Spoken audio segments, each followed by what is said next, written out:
ચંદનજી ઠાકોર અને આ સૌ મહેમાનો જે આપણી વચ્ચે પધારી રહ્યા છે વિછિયા ગામે એમનું આપણે ઘનશ્યામભાઈ રાજપરા અભિવાદન કરીએ છીએ।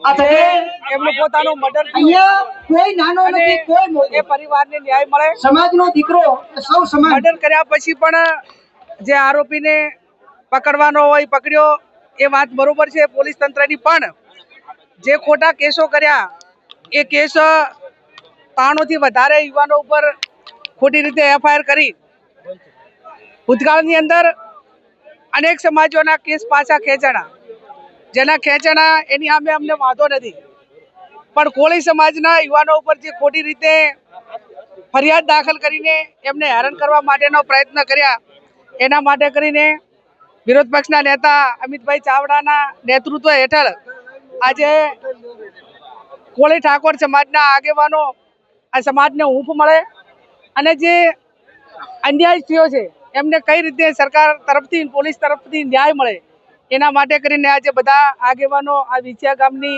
મુલાકાતે અને આ સંમેલનમાં આવ્યા છે।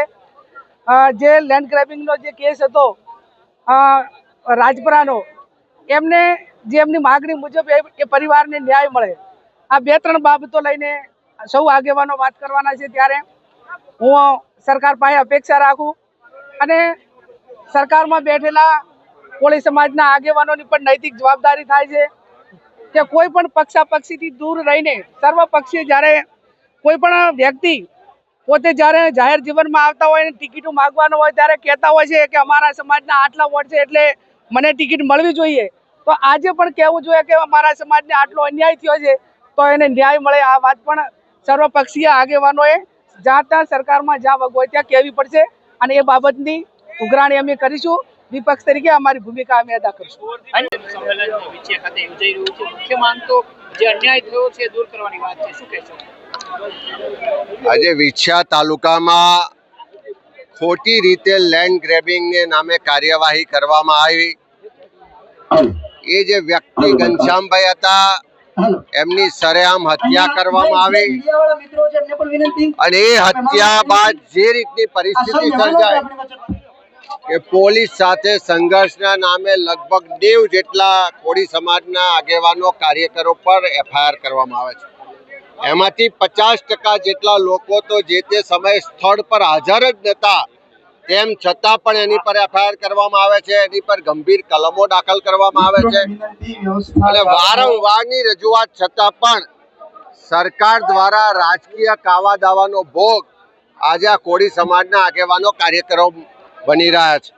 ત્યારે આજે સમગ્ર ઠાકોર કોળી સમાજ જેની ગુજરાતમાં 30% જેટલી વસ્તી છે એના બધા જ લોકોને ચિંતા છે કે જે રીતે અન્યાય થઈ રહ્યો છે, પોલીસ પ્રશાસનને સરકાર દ્વારા દમન થઈ રહ્યું છે, જે રીતે લોકોને હેરાન પરેશાન કરવામાં આવી રહ્યા છે અને એનું કોઈ સાંભળતું નથી।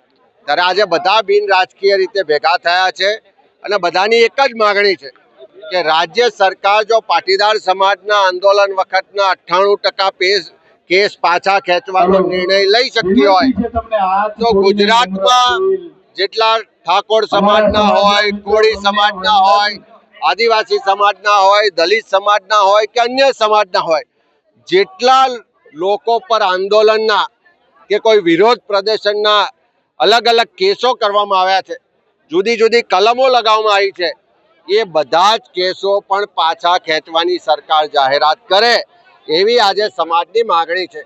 જો તમે એક પાટીદાર સમાજના 98% કેસ પાછા ખેંચો છો તો આ ઠાકોર, કોળી, આદિવાસી, દલિત સમાજના લોકોએ શું ગુનો કર્યો? શું આ સમાજના લોકો ગુજરાતના રહેવાસી નથી?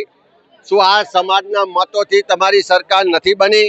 તો આજે આખો સમાજ ભેગા થઈ અને જે ઘનશ્યામભાઈના હત્યા માટેના દોષિતો છે એની સામે કડક કાર્યવાહી થાય અને સાથે સાથે સમગ્ર ગુજરાતમાં ઠાકોર, કોળી, દલિત, આદિવાસી અને અન્ય સમાજના લોકો પર જે ખોટા રાજકીય કાર્યક્રમોના, વિરોધ પ્રદર્શનના અને અલગ અલગ કિસ્સામાં કેસો થયા છે એવા કેસો પાછા ખેંચવામાં આવે એવી માગણી કરી। આ જે સંમેલન છે કોળી ઠાકોર સમાજનું છે પણ રાજકીય સંમેલનમાં કપાવવામાં આવી રહ્યું છે એવા નિવેદનો હવે નેતાઓના આવી રહ્યા છે। તમે મંચ પર જોઈ શકો છો કે કોઈ પણ પક્ષનો સિમ્બોલ નથી, કોઈનો ખેસ નથી, મંચ પર કોઈ નેતાઓને સ્થાન નથી। જેના દિલમાં સમાજ માટેની લાગણી છે, જેના દિલમાં અન્યાય થયો છે, ભેદભાવ થયો છે, એની સામે લડવાનો જજ્બો છે, જેને અન્યાય કે ભેદભાવ સામે લડત લડવાની તૈયારી છે, એવા સમાજની લાગણીવાળા બધા જ લોકો આખા ગુજરાતમાં ને ખાસ કરીને સૌરાષ્ટ્રમાંથી આવ્યા છે. અને બધાની એક જ લાગણી છે કે આ જે હત્યા થઈ છે, ખોટી રીતે કેસો થયા છે, લોકોને ડરાવવા દબાવવામાં આવી રહ્યા છે, સરકાર દ્વારા રાજકીય રીતે આખો બનાવને લેવામાં આવે છે, એના બદલે સમાજની માંગ છે કે જે ખોટા કેસો છે પાછા ખેંચવામાં આવે.